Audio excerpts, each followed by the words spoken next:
रिश्तों की दुहाई देकर जीजा बनाया बहन और जीजा को लगाया लाखों का चूना।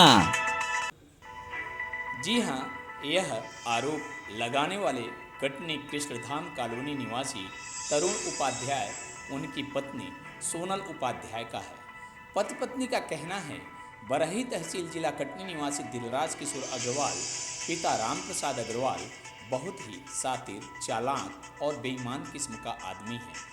बरही में मेरी फैक्ट्री है। जग्गा दलाल जो ज़मीन की दलाली करता है, उसके माध्यम से अग्रवाल हमारे संपर्क में आया और एक दो मुलाकात के दौरान अग्रवाल ने बोला, हम अपनी ज़मीन जो कि पिपरिया कला से सिनगौड़ी रोड से लगी हुई है, सिरौंज गड़रिया गांव में स्थित है, बेचना चाहते हैं। उपाध्याय ने मना कर दिया, हमें ज़मीन नहीं लेनी। फिर भी अग्रवाल अपने माया जाल में पति पत्नी को इमोशनल चारा फेंकता रहा। उपाध्याय की पत्नी को बहन मानने वाला दिलराज किशोर अग्रवाल तरुण उपाध्याय को भी जीजा बोलता था। अग्रवाल ने उपाध्याय को फ़ोन किया, मेरी पत्नी की तबीयत बहुत खराब है, उसके इलाज के लिए 1 लाख रुपए की ज़रूरत है। उपाध्याय ने पत्नी के इलाज की बात सुनकर अग्रवाल को पैसे दे दिए। कुछ महीनों बाद अग्रवाल की मां का तबीयत खराब हो गया, हाथ पैर जोड़ने लगा तो उपाध्याय ने 1 लाख रुपए और दे दिए।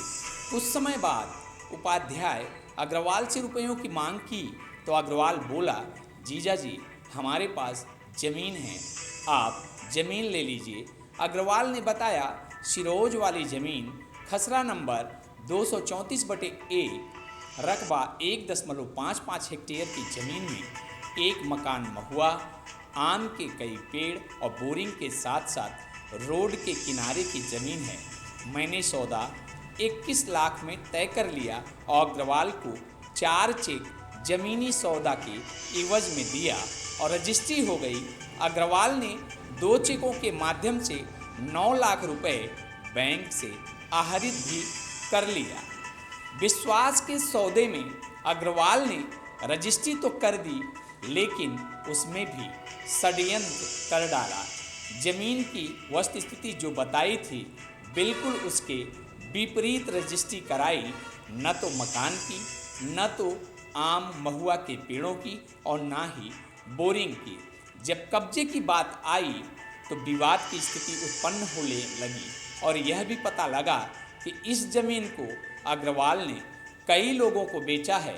यह सुनकर हम सर्वप्रथम बचे हुए चेकों का भुगतान ना होने पाए, नेट बैंकिंग के माध्यम से चेकों पर रोक लगा दिया और पुलिस अधीक्षक कटनी को लिखित शिकायती पत्र देते हुए अपने साथ हुए धोखाधड़ी और फर्जी रजिस्ट्री की शिकायत भी की।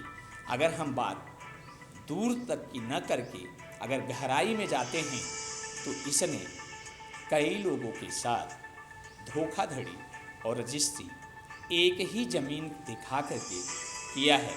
8, 9, 10 4 चेक दिए उसको, जिसमें से उसने 2 चेक क्लियर कर लिया। मुझे पता चला बाद में कि उसने मेरे साथ फ्रॉड किया है। जो ज़मीन उसने मुझे दिखाई है, उसी ज़मीन को उसने 4 लोगों को बेचा है। जब मुझे ये पता चला तो मैंने उससे बोला कि भाई अब इस चीज़ की तुम नाप करा दो, जो ज़मीन तुम हमको दिए हो, तुम इसकी नाप करा के चौहद्दी बना के वो ज़मीन हमको दे दो, हम तुमको पैसे दे देंगे। उसमें जो हमको दिखाया था ज़मीन, उसमें महुआ के पेड़ थे 16, बोर था, घर बना था और रोड थी, लेकिन उसने रजिस्ट्री में कुछ भी मेंशन नहीं कराया था और मेरी रजिस्ट्री भी चुरा लिया है। अभी तक मुझे रजिस्ट्री भी नहीं दी है। वो मेरी बोला मैं आपको दे दूंगा और भाई का संबंध था तो मैंने भरोसा भी कर लिया। जमीन का सौदा कितने में हुआ था? जमीन का सौदा उसने 21 लाख में किया मेरे से। जमीन के पास गए तो वहाँ मुझे पता चला कि ये ज़मीन 3-4 लोगों को और बेचा हुआ है। मुझे उस ज़मीन में विवाद समझ में आया।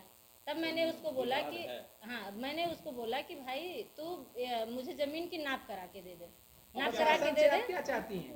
तो मैं प्रशासन से बस यही चाहती हूँ कि वो मुझे ज़मीन की नाप करा के दे, चौहद्दी बनवा के दे। मैं पेमेंट करने के लिए तैयार हूँ। जो चीज़ उसने मुझे दिखाया है, रोड दिखाया है, बोर दिखाया है, घर दिखाया, 16 महुआ के पेड़ दिखाए हैं, वो रजिस्ट्री में सुधार करवाए और मुझे चौहद्दी बना के नाप करा के रजिस्टर्ड नाप हो प्रशासन के सामने, वो मुझे रजिस्टर्ड नाप करा के सीमांकन करा के ज़मीन दे दे। मैं पैसा देने के लिए तैयार हूँ। आपका नाम क्या है? मेरा नाम सोनम पांडे है, मेरे पति का नाम तरुण यह मैं नहीं कहता, यह भोपाल तक नहीं कहता, यह उपाध्याय परिवार कहता है। मैं राकेश तिवारी, भोपाल तक। जय हिंद, जय भारत।